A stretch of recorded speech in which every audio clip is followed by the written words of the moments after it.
Guess what? We're shitty people, Joel. It's been that way for a long time. No, we are survivors. This is our chance. It is over, Tess! In the comments of a previous video I made about what I think should happen in The Last of Us Part 3, a lot of people remarked that they wanted a prequel to the first game, one that fills the gap between the outbreak in 2013 and Joel's journey with Ellie 20 years later. It's easy to see why. Not only is Joel a popular and beloved character who a lot of players want to spend more time with, but we already know enough touch points in that 20-year period to be intrigued. We know that Joel and Tommy were together after Sarah's death, on the run and struggling to survive. We know that, to keep them alive, Joel did a lot of brutal and unconscionable things. This included the kind of raid that he was on the receiving end of with Ellie in Pittsburgh. We know that their differing perspectives on the world saw them part ways, with Joel first and foremost a survivor, whilst Tommy was more hopeful for a better future, first with the Fireflies and then with Jackson. There's an awful lot there, and it certainly could provide a lot of content in terms of gameplay. But whilst Naughty Dog does put a lot of thought into gameplay and level design, one of the reasons that the combat encounters in The Last of Us games provide such ongoing replay value and the factions multiplayer remains popular to this day, what they're known for is telling stories.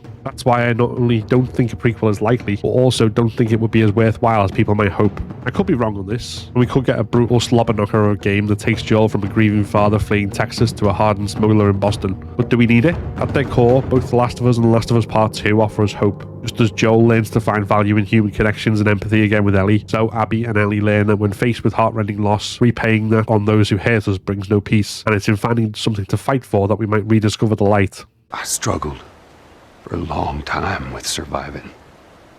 And no matter what, you keep finding something to fight for. But in a prequel, The Last of Us Part 0 if you like, what hope is on offer? Such a game would see Joel deal with loss by building up walls around himself, by shedding empathy, by doing truly brutal and horrific things to survive. As a result, he would push away his brother, block out the memory of his daughter, and embrace the darkness. But where in The Last of Us Part 2 we saw that same darkness consume Ellie, so that she was haunted by her own actions and suffering with PTSD, she pulled back from it. In the epilogue we have hope that she found peace, as ambiguous as those last scenes are. In Joel's story, that hope came in the first game, and so in a prequel, all we would have is him coming to terms with the very persona from which the first game redeems him. There's nothing necessarily wrong with the villain arc in a story, of course, but so much of post-apocalyptic fiction is built around the trope that humans are, at heart, savages who can only be kept in line by a strong leader. Reality is different, with humans fundamentally being social animals who band together and survive by mutual aid in times of crisis, as we see with Jackson. A post-apocalyptic world dominated by hunters rather than by producers is a world in which humans soon go extinct. I don't doubt Naughty Dog could tell that story really well, with compelling gameplay to boot. As I said, I can fully understand why a lot of people want that. But personally, I'd much rather see them take the story forward, and to do so in a way that dares to offer hope.